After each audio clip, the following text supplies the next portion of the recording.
When Uncharted 4, A Thief's End released in May of last year, it promised to bring Nathan Drake's journey to an amazing close and totally delivered on that. By telling a more grounded story, bringing a heavier emphasis on environmental exploration, and rounding it all off with the most astonishing graphics and presentation, Uncharted 4 has become the defining game of the generation for me.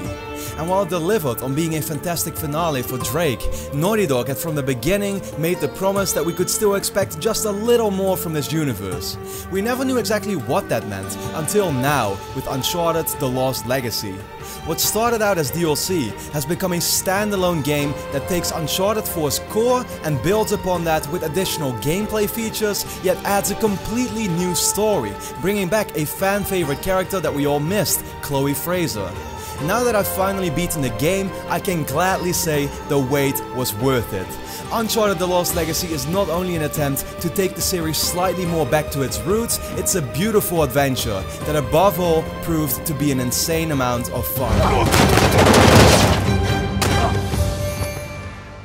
Set less than a year after the events of Uncharted 4, Chloe Frazer partners up with Nadine Ross to look for the tusk of Ganesh, a valuable artifact hidden somewhere in the western Ghats of India. While Chloe is mainly interested in this treasure for personal reasons, being that her father has been trying to find it for a long time, Nadine has a different motive. Having managed to escape the island in Madagascar, but with nothing left, abandoning the military group's shoreline that was led by her, she seeks to regain her status. Their progress towards this goal is essentially influenced by two different factors. The first being the relationship that Chloe and Nadine have with each other. From the get-go, it is very clear they don't exactly trust and certainly not like each other. The two will face various make-or-break situations that their success depends on. Secondly, the main villain Asav is a rebel leader trying to create war and profit from it. He will make it a very hard task for Chloe and Nadine to get to their objective first. Uncharted 4's story was one of heavy emotional value. However, some people complained that the feeling of excitement about the adventure from the previous installments was therefore a little less present. The Lost Legacy was quite the opposite case to me. While it brings back some of that fun and over-the-topness, it also loses a bit of impact that it had. Yes, the dynamic between Chloe and Nadine is interesting and definitely not without its ups and downs, but I just never really felt like I cared as much as I hoped where things would go for the two, or feeling afraid that something major was bound to happen. Asav served his purpose as the antagonist of the game, however, with a slight lack of screen time and character development, won't be remembered as one of the more memorable villains that the series has seen. This may sound a little disappointing, but it's really only the story where I found a few flaws worth to mention. Don't worry though, there are still some fantastic moments that will no doubt surprise you or even blow you away. I can obviously not say much more than that, except that you're gonna love most of these, although here also, one of them could have sadly been handled better and feels weirdly out of place, like a cool idea at first, but with a lot more potential than what it ultimately was. Last of all, for the real Uncharted fans, there are some great callbacks, and it is awesome to see once again how the Lost Legacy treats their fanbase right, making the experience great to newcomers, but even better to people who played the others, and not being afraid to do that. Overall, don't get it twisted, this is still the type of quality storytelling in a video game that only a developer like Naughty Dog can offer. While the plot is better than any I've seen in a video game this year, the only real reason some flaws stood out is because of the ridiculous bar the developer already set for itself. That being said, there is no doubt fans will be left satisfied having experienced a story that was worth telling. God, who's being unprofessional now? What the hell is that supposed to mean? It means you let Asav get the jump on us. I'm starting to wonder whether you're worth the 50%. I knew it. You were going to give me up. Guess the limpet can't change her spots. You know nothing about me. Let's get one thing out of the way. Uncharted: The Lost Legacy is easily the best looking game to date on the PlayStation 4.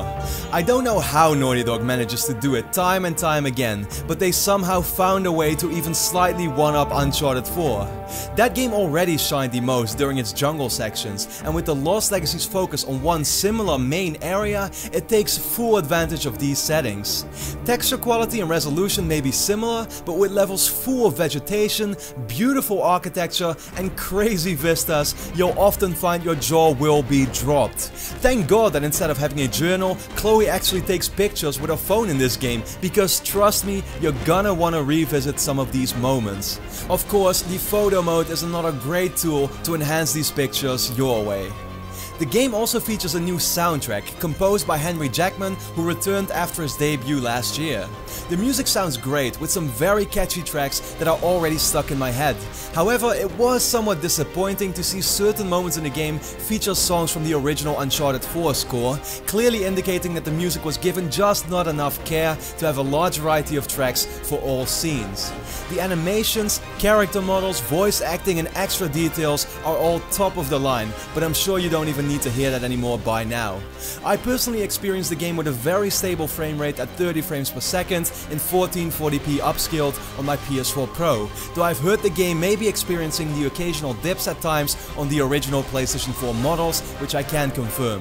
If there's one aspect of the game you shouldn't be worried about at all though, it's this one.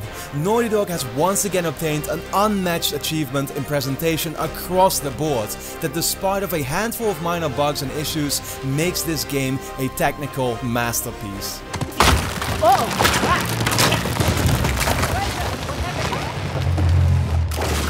my tree bridge fell. Can you make it across? Working on it. The Lost Legacy started out as DLC and is therefore built on the foundation of Uncharted 4. This means that as a gameplay experience, it will generally feel very similar. Yes, Chloe gets a grappling hook too now and explores, climbs, puzzles, drives and shoots her way through, just like you're used to with Nathan Drake. The combat of the game is still very satisfying, adding in a couple of elements to spice things up. Chloe has a new arsenal of guns to use, including a silenced pistol by which you can take out enemies without being spotted, and C4 for destroying some of the vehicles in certain encounters. These special weapons can most often be obtained from loot crates around all of the combat zones, for which you use her lockpicking ability by simply keeping the left analog stick steady at the right position. The platforming hasn't seen many new improvements, but was already great, and the environmental puzzles now differ from each other rather than having you find the same square box during the entire course of the game. Traditional Uncharted puzzles though are here and in abundance. There is a combination of familiar concepts and new ideas, but looked at as a whole, these might be my favorite puzzles in any Uncharted game. Naughty Dog also promised that with this entry, it would bring the largest level in the series known to date. Well, that's putting it mildly. This part of the game is huge and can on its own easily take up to 2 or 3 hours if you're willing to go for all the side objectives within its borders. If you make the decision to tackle all of this, you should realize it might hurt the pacing quite a bit, as you'll find there to be long sequences of gameplay with no rewards as far as cutscenes and special moments go in between. It's awesome to see how that's a choice you get yourself though, and in case you're not willing to do it, you will find its length to be similar to that of any average auto chapter within the game.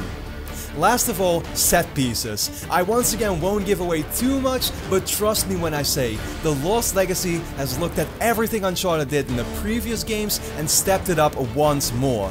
For now, that's all I will say, except one more tease. The last part of this game in particular is not only amazing when played with the right context behind it, it is the single best set piece Uncharted has ever seen. While the core gameplay of The Lost Legacy might be similar to that of Uncharted 4, I was impressed by the quality of the encounters. It really felt like because Naughty Dog had all the assets and systems already designed and developed, now the focus could be put on making it all stand out even more.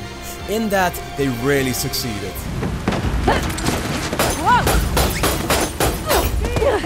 Okay. On average, it will probably take you around 8 hours to beat Uncharted The Lost Legacy. Playtime will definitely depend on quite a few factors though. There are over 100 treasures to collect, dozens of photos to take, and the additional side objective in the open world section of the game can easily add another hour or two. Furthermore, crushing difficulty is quite doable, except for a few brutal parts that I won't lie will have you wanting to throw your controller against the wall after failing for the so manyth time. This is only really necessary if you plan on getting the trophies, for which it seems the list is a lot more original than any of the games that came before, including one that asks you to get through the first half of the game without using any guns at all. The Lost Legacy comes with Uncharted 4 multiplayer included on disc. This means that anyone anyone who does not own Uncharted 4 but is picking up this game will get access to what for me still stands as an awesome and underappreciated multiplayer mode on the PS4. Newly introduced features like the survival arena mode that has you fighting waves of enemies together and the Lost Legacy character skins are certainly not the exciting additions that I personally hoped for. But with over 14 maps, the very fun co-op survival mode and satisfying multiplayer with 6 game types now also including classic mode is definitely a must to check out. The length of the Lost Legacy's campaign is surprising, considering the short development time behind the project. Combine that with the quality of the content and the bonus multiplayer in case you didn't own Uncharted 4, and rest assured, at only $40 there are few games worth the money like this one. What? I don't like it. You don't like anything. In the end, Uncharted The Lost Legacy is an awesome addition to what was already a fantastic series. That's obviously not to say the game completely comes without its flaws. The gameplay might feel very satisfying, yet just a little too familiar to those who played Uncharted 4, and the story has a few aspects to critique. But ultimately, Chloe and Nadine's adventure is one I won't forget. This is Naughty Dog taking everything they've learned from 10 years of making Uncharted games and applying this all to an experience that offers some of the best environments, gameplay encounters, set pieces and all-around moments seen in the series. If this is in fact the end of Uncharted for Naughty Dog, then there is no doubt in my mind they've gone out in style. At the same time, The Lost Legacy has proven that a future is possible for Uncharted after Drake, and as a massive fan of the series, that thought makes me very happy. Uncharted The Lost Legacy gets a 9.5 out of 10. And there you have it everyone, that was my review for Uncharted The Lost Legacy. I really hope you enjoyed it. If you did, then of course there are 3 ways in which you can help me out. One is to really quickly leave a like on a video, because that way it will get recognized by lots more people outside of the channel. Another one would of course be to subscribe if you aren't already, because you will get notified on all the future content that I will be uploading, including lots more Uncharted The Lost Legacy coverage over the next few weeks, so stay tuned for that for sure. And the last thing, for those of you who've already been here for a long time, is of course to consider becoming a Patreon supporter at patreon.com/robingaming, because that way you help support me in making these videos, you make it possible for me to do so, while at the same time getting a lot of cool rewards like early access to certain videos and even exclusive content that only you as a Patreon supporter will get to see. So for now, I really hope you enjoyed this video, thanks a lot for watching and hope to see you again next time.